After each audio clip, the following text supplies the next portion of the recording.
Well, Richard, it's a pleasure to meet you at last. Great to meet you, Simon. And thank you very much for agreeing to the Fireside Chat.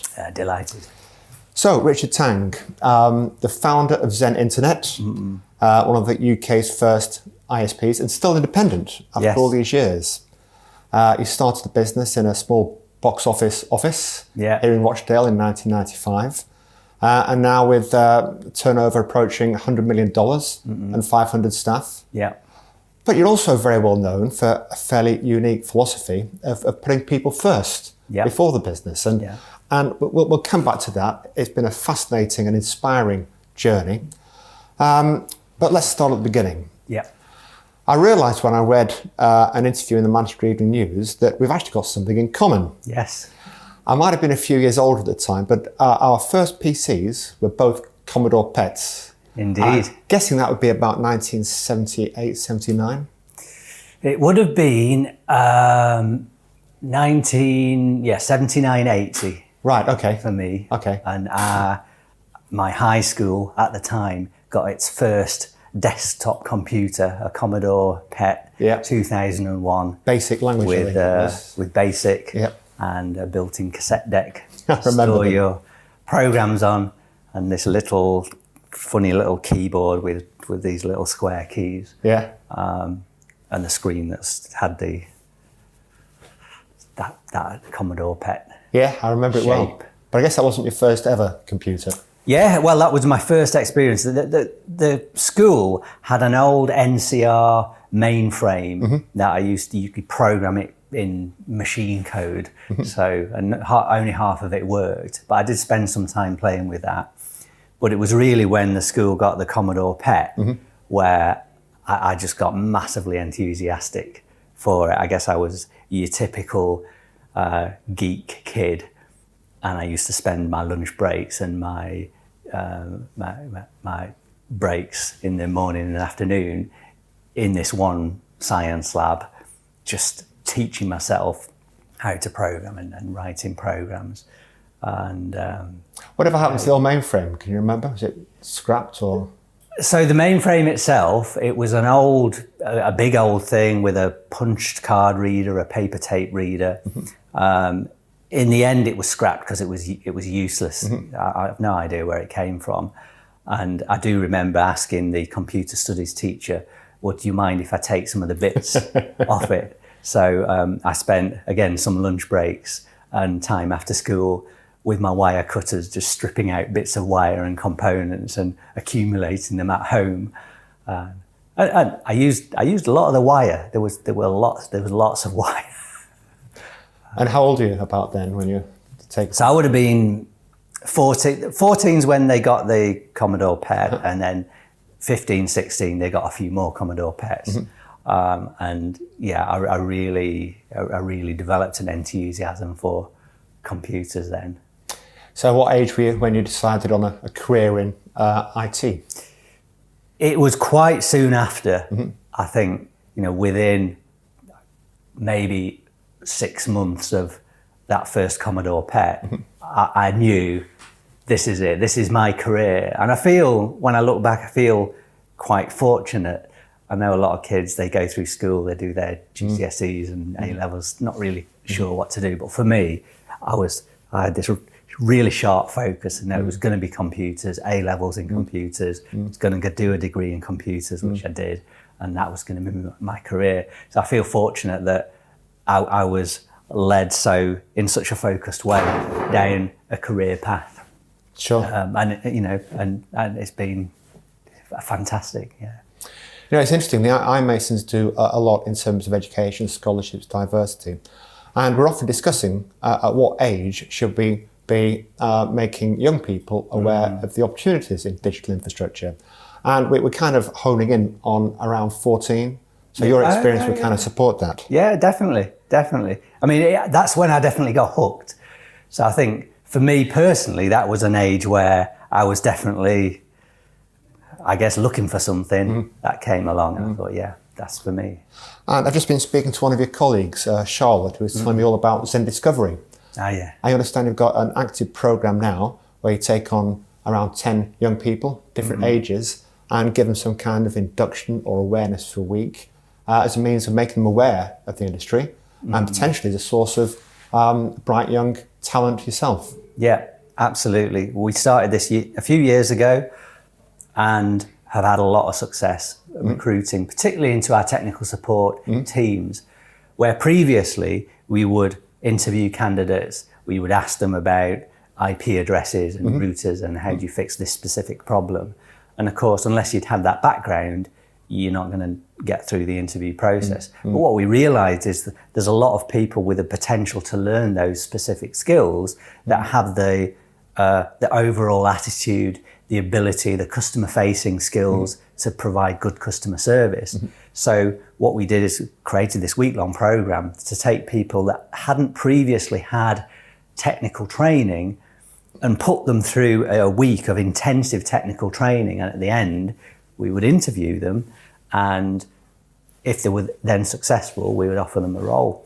We've just done a program in the last couple of weeks, and 2/3 of the people that went through have ended up with job offers. That's fabulous. And even the people that haven't ended up with job offers have learned a lot of stuff. And in fact, there was one comment from this recent program where miraculously one guy said, "I've learned more in this last week than I learned during 3 years at university." And I was like, when I saw that comment, I was like, yeah, I think I went to university. Like that. yeah.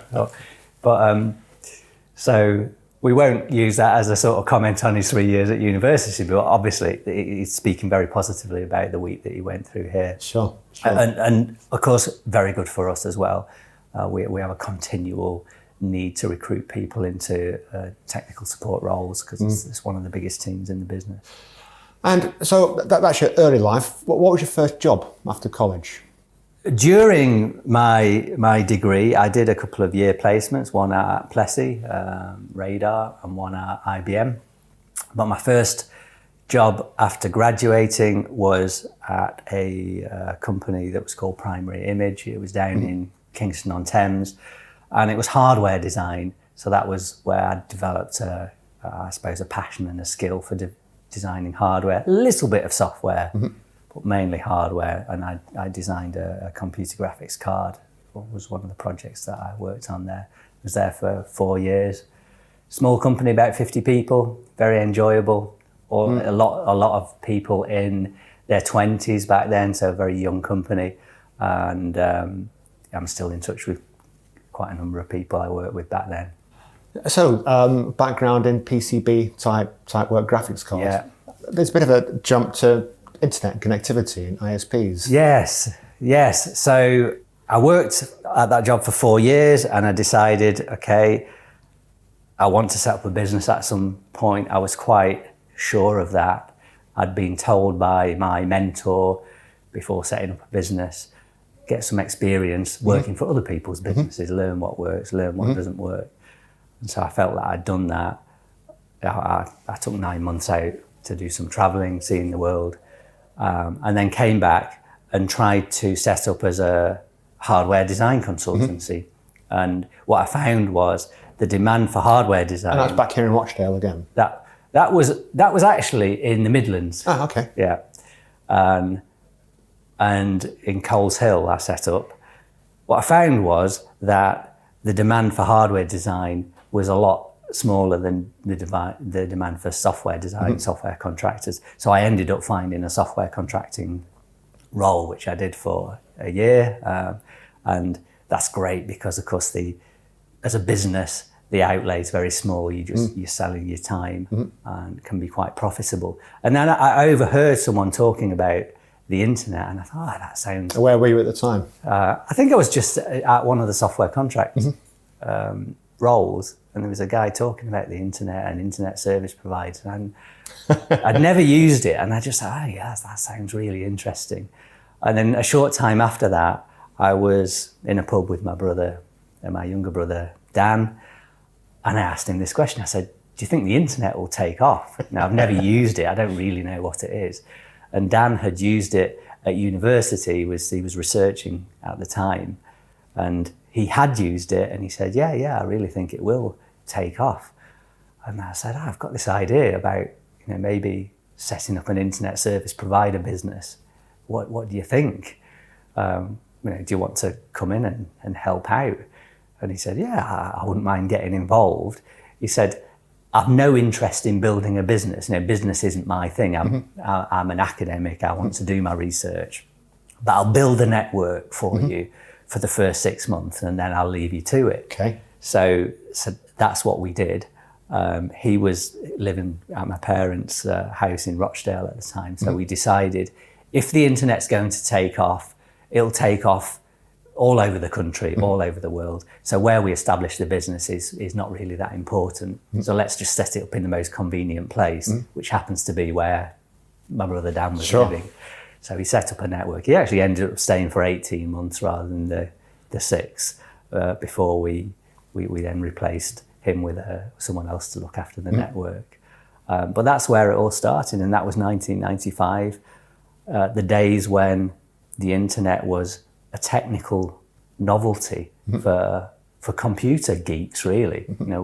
Internet access was advertised in computer magazines. You'd go along to W.H. Smith's and see, Computer Weekly and PC Pro, and then there'd be Internet magazine and .NET magazine. So computer magazines, not very for the masses at all. So it was very niche. We opened our doors for business in October 95, sold our first dial-up connection to the internet for £10 a month. And I remember thinking when I got that first £10, we'd spent probably a few thousand setting it up. We're going to need a lot of these £10 to pay the bills. So that's it. We started running as fast as we could to get the money in and keep things afloat. And how long was it before you made a profit? So it was 4 years. So the first profit we made was in 1999. The first 3 years, we just worked really hard and made no money at all. And I think it's quite typical of many businesses that need some infrastructure investment. So you can't expect to make any money in the early days. Sure. So yeah, 99 was a very good year. Milestone. Yeah, a very good year. So in our first year, we turned over £59,000. By year 4, we turned over just over £900,000 and made a profit of about £100,000. So it was like, wow, all this money, unbelievable. Let's reinvest it in the business. Of course, you can spend that on infrastructure quite quickly, which we did. And of course, you still own all your own infrastructure, even now. Yes, we did. I mean, the amount of infrastructure we've got now is enormous. We've got a big physical network in the UK, multiple data centres, 400 telephone exchanges with our equipment installed, and we're expanding that to build further. So we're quite unique in the market in that there's the big 4 providers in the UK, BT, Sky, TalkTalk and Virgin. And then there's us sort of in the middle with a similar level of infrastructure as the big players, not as big and not as fast, but a big footprint in the local exchanges. And then there are probably a couple of hundred small internet service providers that depend on wholesale access to the physical infrastructure, primarily from the big 4 or from ourselves. And another unique aspect, of course, is this philosophy of putting people first. Yes. When did that start and what triggered it? And what's been the impact on the growth and development of Zen? Oh, yes. Big question. So I think I want to go back to when I was at primary school. Sure. And because I don't know how old I would have been, 8, 9 maybe. There were we're in the mid-70s, images on the TV of famine in Africa. And I remember thinking to myself, what I need to do is build a big multinational company and save the third world from starvation. And it's an odd thought for an 8 or 9 year old to have, but that thought sort of stuck in my mind as something. And then, as I went through university and into my career, that thought it sort of disappeared. In the early days of Zen, that thought was also nowhere to be seen. It was just, I need to spend every minute of every day just trying to get this business off the ground. When it started to get off the ground, I guess I thought, there was something in me that thought, I want to run this business in the right way, a people-focused way. I don't want to always be chasing money. And the more I saw of Zen growing and the more I saw of the way external organizations worked, the more I formed this view that what's going on in the world is not sustainable. We have a capitalist system which is structured to chase money. Big organizations have a duty to deliver return for shareholders. That's their ultimate purpose. So everyone that works within that system has a duty to work in that way. And we set up bonus structures to encourage that, which is, of course, great for the shareholders in the short term. But it leads to very short-term thinking. It leads to decisions that are not in the best interests of the well-being of people, and certainly not in the best interests of sustainability of the environment. So you've got, on the one hand, a huge body of people that say, yeah, we need to have a bigger focus on the environment, we need to have a bigger focus on people, but we've got a system that encourages different behaviour. And it was very clear to me that that's great. So what can I do about it? Well, certainly at Zen, because I'm the sole shareholder of the business, I have the luxury of creating something that is outside of that system. So just over 10 years ago, as these thoughts became more and more clear to me, I set the 3 objectives for Zen as being happy staff, happy customers, happy suppliers in that priority order. And what I said to the whole business and all the management team was, this is the reason we exist as a business. Happy staff, happy customers, happy suppliers. Everything that we do all throughout the organisation must ultimately contribute to those most fundamental objectives. Now, I went on to say, don't get me wrong, we're a commercial business, we need to make money, we need to profit, we need to work hard. And so all the things you would associate with any growing business, they remain true. We need to have big aspirations, but they need to be ultimately be for the happiness of people. And what that led to was a focus on the long term. When people think like that, okay, this is not about hitting our next quarter's target or our next year's target. This is about making a business that people want to work, people want to spend a big chunk of their career here. We want to have loyal customers 5 and 10 years in the future. So what decisions are we going to make today that is going to move towards those objectives? So things like the decision to build out the infrastructure that we have has come partly from those objectives, because building that infrastructure absolutely has dented our profit year after year for maybe 2, 3, 4 years. Now it's delivering benefit and we're investing again for the long term. And I can see, many of our competitors have not had that luxury, because as a CEO or as a senior manager to say, okay, I'm going to dent the profit of this business for the next 4, 5, 6 years for longer term benefit. People are not thinking in those terms. So they make shorter and shorter and shorter term decisions.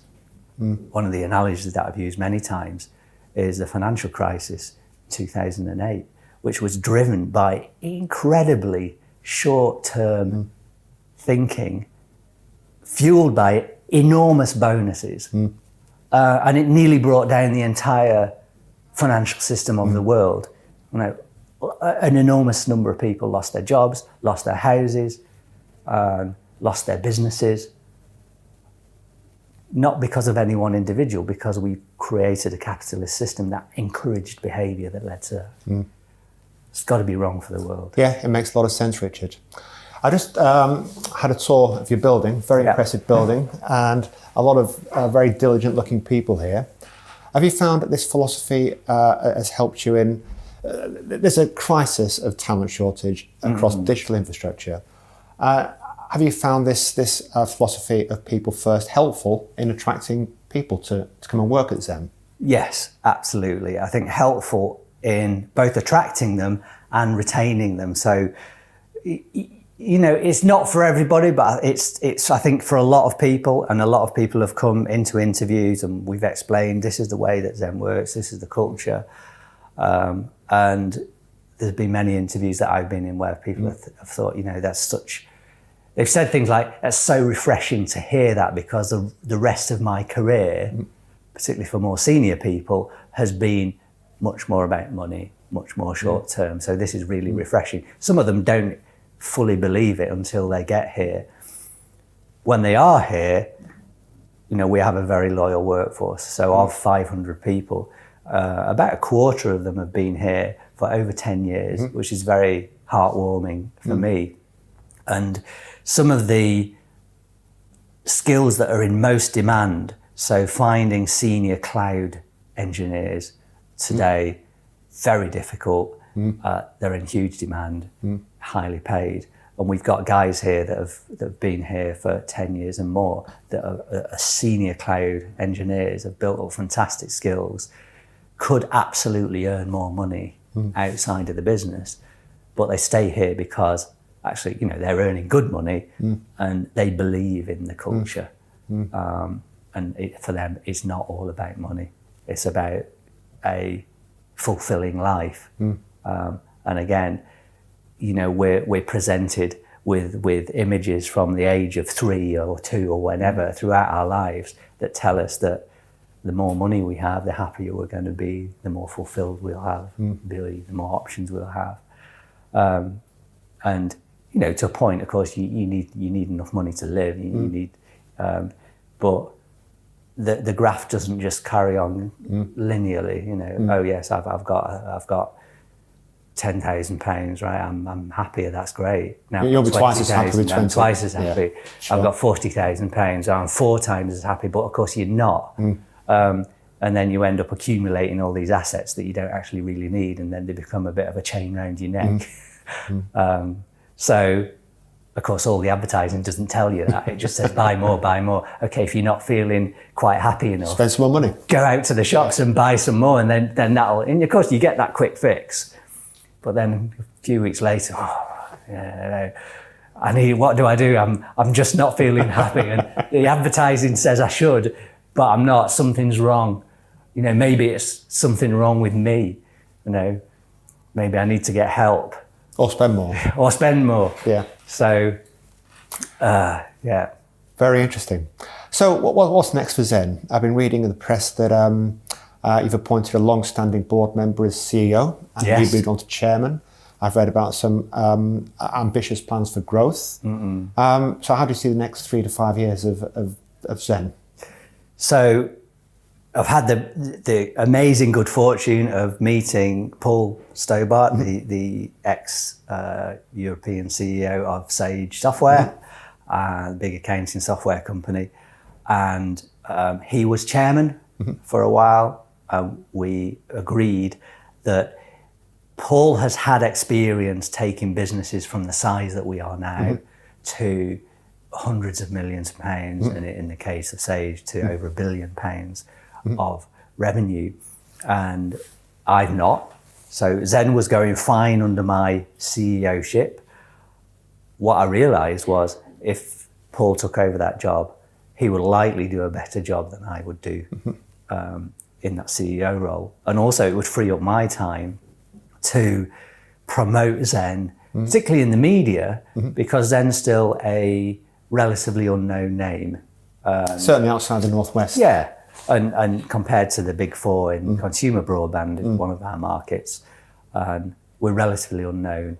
If we were better known, we would have more opportunities to grow the business. So a big chunk of my time now is spent promoting Zen, talking at conferences, trying to get in the media to get the name better known. So the combination, I think, of me as chairman and brand ambassador, Paul as CEO, is already, we made the change in October last year, and it's already delivering benefits that I can see. Fabulous. What we're seeing is the pace of the organisation is increasing. So in the last couple of years, we've grown revenue about 10% a year, just over 11%, and we're looking at accelerating that growth to 15, maybe 20% a year. Fabulous. So lots of opportunity in the market. Of course, technology is evolving today as fast as it's ever evolved, with still lots of opportunity in the cloud, SD-WAN. I mean, the list is endless. AI. So lots of opportunities for us to continue to grow the business, and we absolutely intend to take every opportunity we can to do that. I read that you're opening up another facility in Leeds. Yes. Yep. So that is now open. So the office has got enough space for 60 people. We opened it for just one reason, which was because of our aspiration to accelerate our growth. We want to, in the next 12 months, recruit about another 80 people into the business. And we just felt that although we've been very successful over many years recruiting people into Rochdale, we're just not going to find that number of people in the local area. So we need a bigger catchment area to find particularly technical talent. So we've opened this other office in Leeds, and when we advertise our roles now, particularly technical roles, giving people a choice. You can work in either location, whichever is most convenient, and we'll mould the teams around those two locations. And already we've been successful in recruiting a couple of guys who we wouldn't otherwise have been able to recruit into our Leeds office, and they're starting next month. Congratulations. Okay, I'm going to end with quite a tricky question, yes, but especially with a journey like yours. But what would you say was the accomplishment that you're most proud of? The thing that I'm most proud of is the culture that we've created here. So many pieces of feedback from members of staff in particular, customers as well, saying, genuinely, I really appreciate the company you've created here, because it means so much for me to work here, to be able to develop my career here. And so many bits of feedback that I've had that have been so touching for me have made me think, I know I'm doing the right thing when I get feedback like that. Yeah. So I would say that is, without doubt, the thing I'm most proud of. I'm just wondering how many people can actually say that. I know I'm doing the right thing based on feedback. Excellent. Well, Richard, thank you very much for your time. Thanks a lot for the interview. It's been an absolute pleasure. And if you want to raise your profile, you're welcome at any iMasons gathering. Thank you very much. Thank you. Thank you. Richard Tang, thank you.